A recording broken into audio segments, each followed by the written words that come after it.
是在地新聞，後來鄉親啊繼續來看新竹縣第一座的空中網球場，昨正式來啟用。也毋過球友進場拍球了後，發現有袂少的缺點，像講這個四周圍甲面頂的防護網無夠懸，所以吊懸球的時陣會去卡到網啊。過來這個塗骹板，因為材質的關係，有一寡所在網球無法度正常來彈跳。啊，縣政府回應講，這個場地是規劃要做訓練的用途，並不是專業的比賽，但是嘛會甲相關的單位來討論，看是不是有改進的辦法。吊懸球未前過網啊，就先弄到頭殼頂的防護網，互這個球友真無奈，就是講袂當拍懸球，球落塗骹嘛袂掉。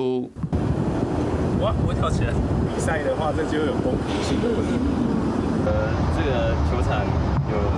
多處像這樣子凸起的狀態，所以會導致球沒有辦法彈起來。這是新竹縣頭一座設置竹北國民運動中心樓尾頂的空中的網球場，昨才啟用爾，就互球友質疑講，這個設計有問題，因為防護網的懸度無夠，連基本的吊懸球攏袂當用，塗骹嘛因為材質的關係，只是講部分的所在袂掉。若是要辦比賽，對選手來講嘛袂公平。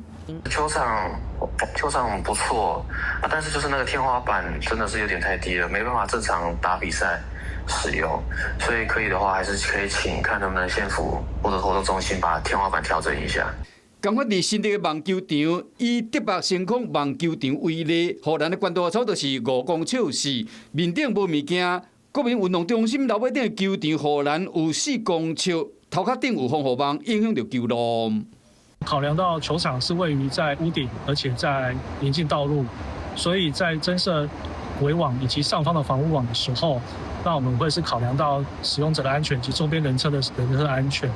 縣政府嘛解釋講，當初規劃場所的時是做訓練用的，唔是比賽用地。是講面對球友的建議，會閣邀請相關的單位進行現場會勘甲評估，參詳講要安怎調整甲改善來提升球場的品質甲效能。